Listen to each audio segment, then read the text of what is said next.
TDS return upload करने के बाद अगर आपको डिफ़ॉल्ट का नोटिस आया है, मतलब किसी डिमांड का अगर आपको नोटिस आया है और आपको समझ में नहीं आ रहा है कि ये डिमांड का नोटिस क्यों आया है, तो आप जस्टिफिकेशन रिपोर्ट डाउनलोड कर सकते हैं। ये रिपोर्ट आपको क्लियरली बता देता है कि आपसे गलती कहाँ पे हुई है।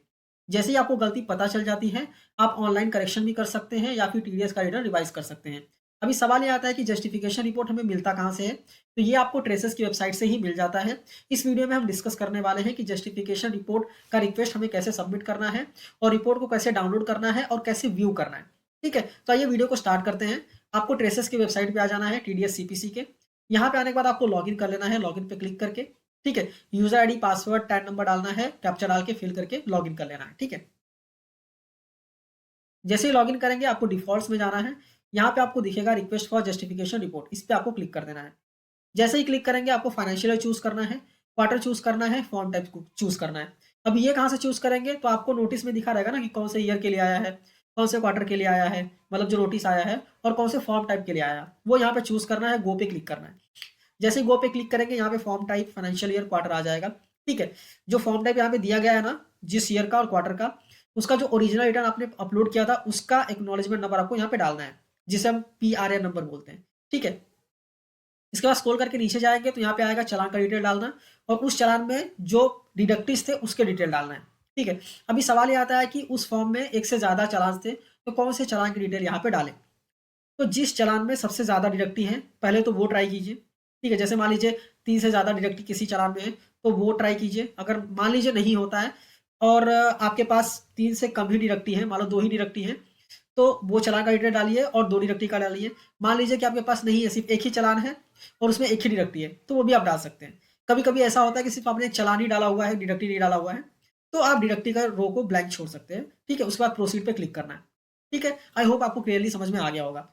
चालान नंबर डालना है और डिडक्टिव के नाम वहाँ पे डालना है, अमाउंट्स डालने हैं यहाँ पे।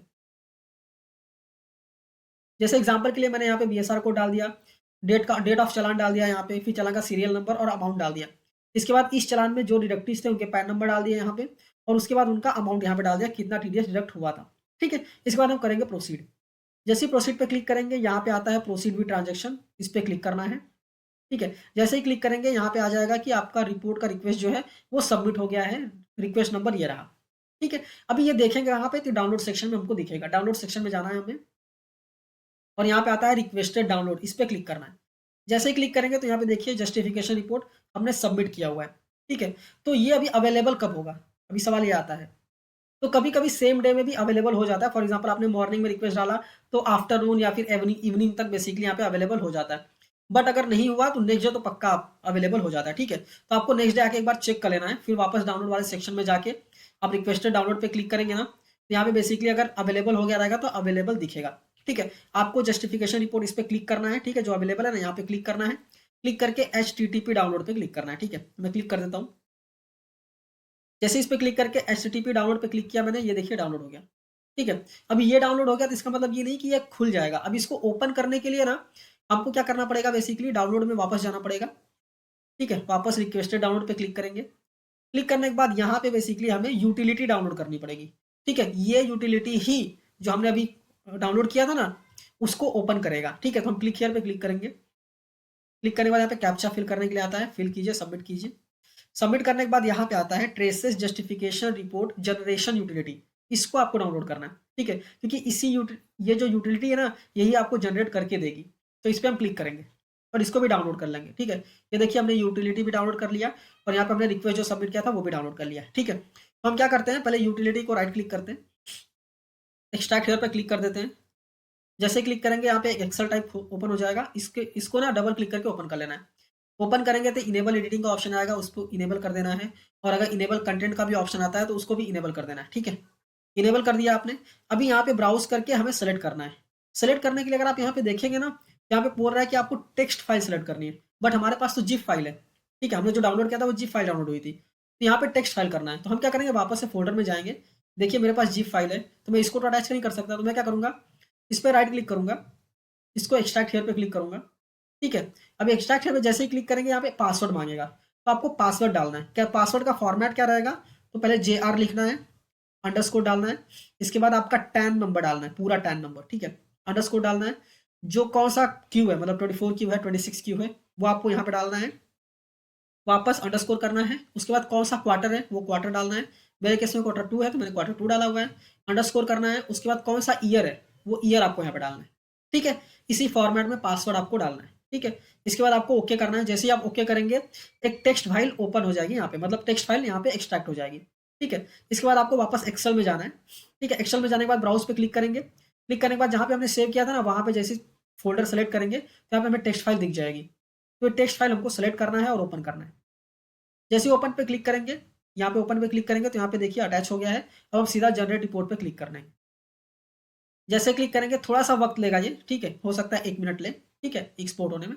उसके बाद ये बोलेगा कि जस्टिफिकेशन रिपोर्ट डेस्टिनेशन फोल्डर में सेव हो गया है, आप जाके देख लो। अब सीधा ओके करेंगे, जैसे ही ओके करेंगे यहाँ पे देखिए एक एक्सेल फाइल आ जाता है, ठीक है। हमने जैसे ही इसको एक्सट्रैक्ट किया था तो यहाँ पे ये टेक्स्ट फाइल आ गई थी, ठीक है। टेक्स्ट फाइल को हमने इंपोर्ट किया वापस एक्सेल में, यूटिलिटी में, और उसने मुझे एक्सेल जनरेट करके दे दिया, ठीक है। अब इस एक्सेल को ओपन करेंगे तो ये एक्सेल बताएगा कि एरर क्या है। डबल क्लिक करके ओपन कर लेते हैं।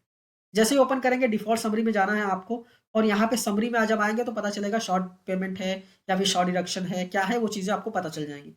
शॉर्ट पेमेंट के लिए आपको अलग से एक शीट बना के देगा है, एसपी मतलब शॉर्ट पेमेंट, शॉर्ट डिडक्शन मतलब एसडी मतलब शॉर्ट डिडक्शन।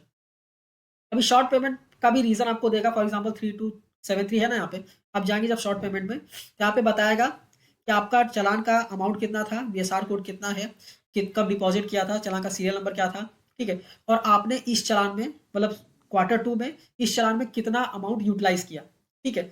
और आपके पास अवेलेबल 2700 ही था और आपने 6000 यूटिलाइज़ कर दिया, मतलब आपने एक्स्ट्रा कितना किया, 3273 रुपए, जो कि ये था ही नहीं आपके चालान में, इसलिए इसका डिमांड आ गया, ठीक है। ये क्लियरली आपको बता के देगा, मतलब आपको इतना पेमेंट करना पड़ेगा, ठीक है। अगर आपके पास चालान है तो आप उससे एडजस्ट कीजिए, नहीं तो आप पेमेंट कीजिए। इसके बाद अगर हम नेक्स्ट देखें एसडी, ठीक है, एसडी में जाएंगे तो यहाँ पे भी ये भी रीजन बताएगा, फॉर एग्जांपल ये पैन बताएगा, ये डिडक्टिव बताएगा, ठीक है। कौन से सेक्शन में काटा था आपने टीडीएस वो भी बताएगा, कितना अमाउंट पेड क्रेडिट था 75,000, कितना टीडीएस पे किया 7,500, 10% किया, ठीक है, कोई दिक्कत नहीं है, सारी चीजें परफेक्ट थी। बट प्रॉब्लम ये थी जो डिडक्टिव है ना, इसका पैन इनऑपरेटिव है। इनऑपरेटिव है मतलब आपको ज्यादा रेट से टीडीएस काटना चाहिए था, बट आपने कम रेट से काट दिया, 10% से काट दिया, आपको 20% से काटना चाहिए था, तो यहाँ पे रीजन भी बताएगा। इनऑपरेटिव है, आपने 10% से काटा है, आपको कौन से रेट से काटना चाहिए था, 20% से। किसी का भी पैन इनऑपरेटिव हो जाता है ना तो यहाँ पे आपका रेट यहाँ पे डबल हो जाता है, ठीक है, 10% 20% हो जाता है, ठीक है। तो यहाँ पे 20% के रेट से काटना चाहिए था, मतलब आपने कितना कम काटा, 10% कम काटा, मतलब 7500 वापस से आपको कट करना पड़ेगा, पेमेंट करना पड़ेगा और वापस से इस रिटर्न में अटैच करना पड़ेगा, ठीक है। तो आई होप आपको क्लियरली समझ में आ गया होगा, मतलब आप अब आपको एरर पता चल गई है, आप ऑनलाइन करेक्शन कर सकते हैं या फिर टीडीएस क्रेडिटर को रिवाइज भी कर सकते हैं। आई होप आपको क्लियरली समझ में आ गया होगा कि कैसे आपको करेक्शन करने हैं और कैसे बेसिकली जस्टिफिकेशन रिपोर्ट को डाउनलोड करना है। ऑनलाइन करेक्शन करना चाहते हैं तो आई बटन पे मैं वीडियोस लिंक कर दूंगा, या फिर आप मेरे चैनल पे जाइए, आप प्लेलिस्ट में जाएंगे ना तो प्लेलिस्ट में आपको बहुत सारे प्लेलिस्ट मिल जाएंगे, उसमें टीडीएस का भी प्लेलिस्ट है, ठीक है। आप उसको ओपन करके प्रॉपरली थॉरली देख के अपना करेक्शन कर सकते हैं। ये वीडियो अच्छी लगी है तो वीडियो को लाइक कीजिए, अपने दोस्तों के साथ भी शेयर कीजिए, और ऐसे ही वीडियोस को देखने के लिए चैनल को सब्सक्राइब करना मत भूलिए। मिलते हैं नेक्स्ट वीडियो में। Thank you for watching and all the best.